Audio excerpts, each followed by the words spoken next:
Hi everyone! Welcome back to my YouTube channel. And for today's video, we are going to make pizza. So first time ko pong gumawa nito, kaya just watch and enjoy.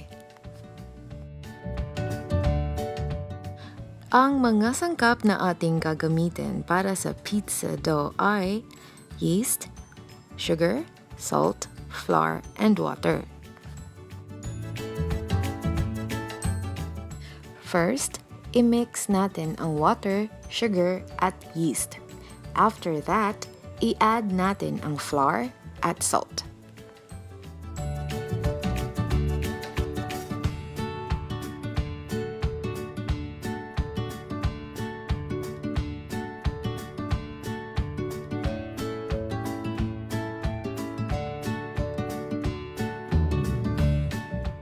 Pagkatapos ma-mix, i-knead natin ito until the dough gets smooth.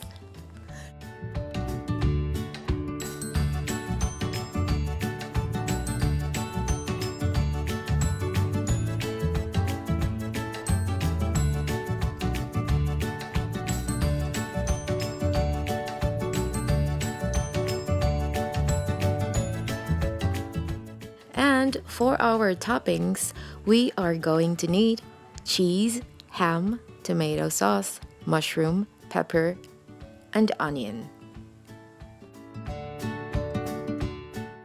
And now, let's make our pizza.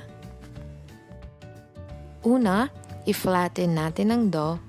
Then, lagyan natin ng tomato sauce. And then, i-add natin ang mga toppings. Maaari niyong ilagay ang kahit na anong gusto niyong toppings para sa inyong pizza.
So, ready na ito para sa ating oven.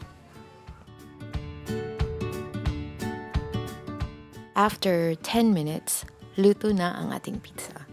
So, I really like this kasi thin crust lang siya.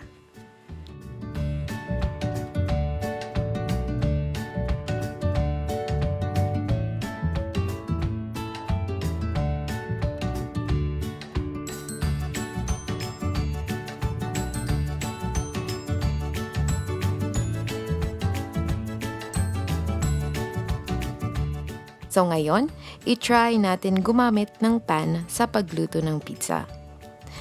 So, sobrang easy lang po nito. Sana po ay nag-enjoy kayo sa simpleng video na ito.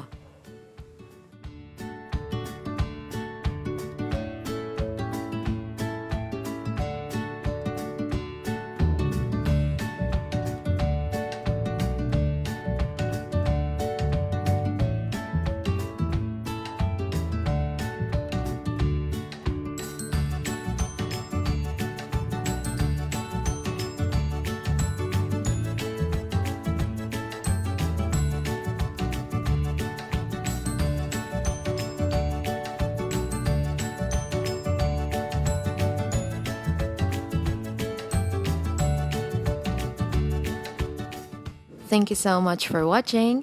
Don't forget to like, subscribe, and hit the notification bell for more simple and easy recipe. I love you guys. Bye!